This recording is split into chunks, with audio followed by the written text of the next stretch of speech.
Vamos falar de misticismo e devoção moderna. Não quero falar muito sobre isso aí, eu só quero dizer para vocês que existia esse movimento diferente dentro da igreja única nesse período, a Igreja Católica Romana, e é o movimento místico, certo? Os místicos, eles eram cristãos de um tipo diferente, as ênfases deles eram sempre no amor, o amor ao próximo, o amor a Deus, especialmente, e na virtude, fazer as coisas certas e tal. Então você tem muitas freiras que seguem essa linha, muitos monges que seguem essa linha, a linha mística, né? Os 3 pontos principais no pensamento dos místicos eram a união com Deus, eu estar unido a Deus, né? Várias dessas freiras se casaram com Jesus Cristo, né? Misticamente, certo? Então essas coisas absurdas assim, né? Mas nós temos que falar porque eram coisas que tinha nesse período.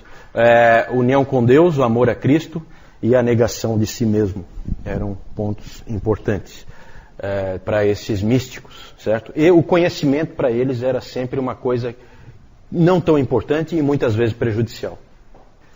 Na verdade, aqui aparece um pouco de reação ao escolasticismo. E reações sempre são desequilibradas, né? Vamos falar de alguns místicos, não vou falar deles não, eu só vou citar rapidamente só para vocês, quando virem os nomes em algum lugar, vocês lembrarem que já viram aquele nome. Johannes Meister Eckhart, pelo nome já dá para ver que é um alemão, século 13 e 14.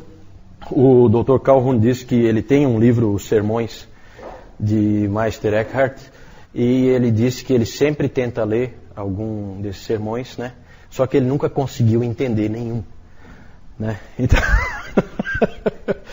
é tudo assim, sabe aquela viagem que o indivíduo fica falando, né? A gente usa hoje em dia a gíria, né? O cara está viajando.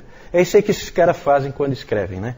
E esse Eckhart aí é especialista nisso. Vou ler para vocês uma frase dele, só para vocês terem uma ideia. Uma pulga, na medida em que ela está em Deus, é por si mesma maior do que o maior anjo. Portanto, em Deus, todas as coisas são iguais e são o próprio Deus. Inclusive, ele se complicou, porque esse tipo de frase aí cheira a quê? Cheira a panteísmo, né? Então a igreja começou a ver nele uma certa heresia e coisa, ele foi obrigado a se retratar. E dizer, não é isso, não foi isso que eu quis dizer, né? Então é complicado, né? Mas é um sujeito esquisito esse aí, mas é um sujeito bastante conhecido, né? Esse Meister aí, na verdade, não é do nome dele, não, é mestre, né? Como os seguidores dele chamavam ele. Esse Walter Hilton, não vou falar nada sobre ele, mas ele escreveu um livro importante para os místicos que se chama A Escada da Perfeição. Os místicos adoram a ideia de uma escada, de passos que você tem que seguir para o teu aperfeiçoamento espiritual. Então ele tinha esse livro, A Escada da Perfeição. A Juliana de Norwich, ela é a primeira mulher a escrever um livro em inglês. Inclusive é estranho porque esse nome Juliano não era usado para mulheres. Então, na verdade, o que se acha hoje é que esse nome não é o nome dela. Que ela ficava próxima à igreja de São Juliano e por isso ela ficou com esse nome, com o nome dele, né? Ela é inglesa, foi inglesa, ela era uma freira beneditina, ela se tornou uma ancorista. Sabe o que é uma ancorista? É uma pessoa que fica enclausurada numa igreja, então ela é feito um quarto para ela, com uma janelinha que dá para dentro da igreja, que é por onde ela pode se confessar, esse tipo de coisa, e uma janelinha que fica para fora da igreja, que é onde o povo vem conversar com ela, se aconselhar, né? É uma psicóloga é uma psicóloga do século XV, né? 14, 15, certo? Então o povo ia lá e falava com ela. Ela escreveu um livro, As Revelações do Amor Divino. As Revelações do Amor Divino. E revelações aí é isso mesmo, revelações. Porque ela alegava que ela teve 16 revelações da parte do próprio Cristo. E inclusive numa delas é interessante porque ela teve a revelação de que em Deus não há ira nenhuma, em Deus só há amor. Que lindo isso, né? Pena que não é bíblico. Muito lindo, só não é bíblico. Sempre há entre esses místicos o desejo de ser um só com Deus. A união mística. Né? Que foi o que essa Catarina de Siena, que aparece aí em seguida, ela atingiu, ou pelo menos pensou atingir. Né? Ela era uma freira dominicana, essa Catarina de Siena. Ela disse que ela foi importante para trazer o Papa de volta para Roma, que o Gregório XI foi convencido por ela para voltar.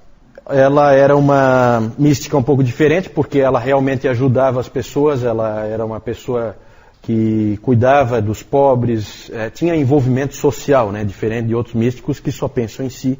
Nisso ela é um pouco diferente. Ela conta no seu livro O Diálogo sobre vários arrebatamentos espirituais que ela sofreu, inclusive um delas em que ela se casou com Jesus Cristo. Né? Então, essas coisas estranhas que tinham desses místicos. Né? É a união mística, certo? Desses todos aí, o Lutero, claro que ele desprezava todos eles, a não ser esse último aí, Johannes Tauler, que ele recomendava a leitura, e realmente, segundo o Calhoun, é um místico que dá para você ler, que é interessante o que ele escreveu. Tem coisas boas que você pode aproveitar. Agora, o mais importante de todos, o mais famoso de todos, até hoje é um livro muito importante, eu já li bastante coisa, do livro do Tomás A. Kempis, A Imitação de Cristo. Alguém já leu alguma coisa da Imitação de Cristo aqui? Ninguém? É um livro realmente interessante, é um livro diferente. Esse Tomás A. Kempis, ele era um alemão, ele entrou nessa ordem dos irmãos da vida comum, que é uma ordem de leigos holandesa. E esse livro é um livro bem interessante, é um livro diferente, que ainda tem bastante coisa interessante para você ver hoje ainda. Ele tem bastante do sistema sacramental, mas também tem alguns elementos de justificação pela fé, tem alguma coisa de graça, não muito, mas tem bastante coisa válida ali. Ele é um livro parecido com o livro de Provérbios. Você tem ali muitas frases de efeito, e ele moldou muito do pensamento moderno quanto à vida com Deus. Ele é um pouco diferente dos outros. Tanto que o livro A Imitação de Cristo é tão importante que, quando se fala em devoção moderna, é sinônimo do livro do Tomás A. Kempis, A Imitação de Cristo. Esse livro é lido hoje ainda, é um livro que tem validade, né, diferente das outras coisas que é mais de significado mais histórico. Né? É claro que você tem que saber separar aí o joio do trigo, como em tudo. Né? Reter o que é bom só. A avaliação do misticismo.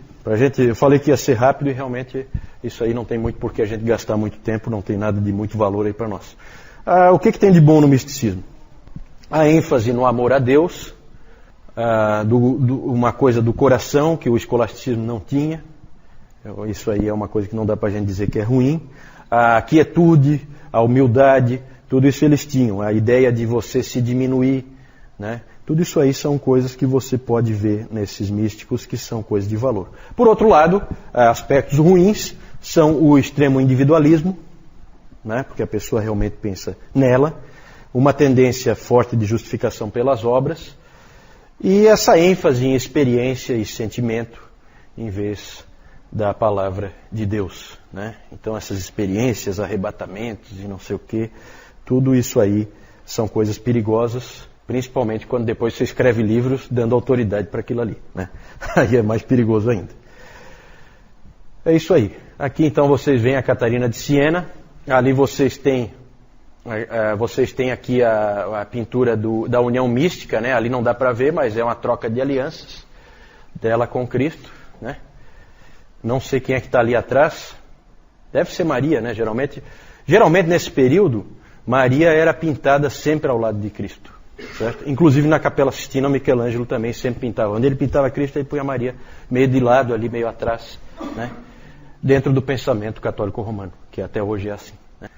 Aí o Meister Eckhart, que não dá para entender nada que ele escreve, e o Tomás A. Kempis, tem uma figura dele aí também.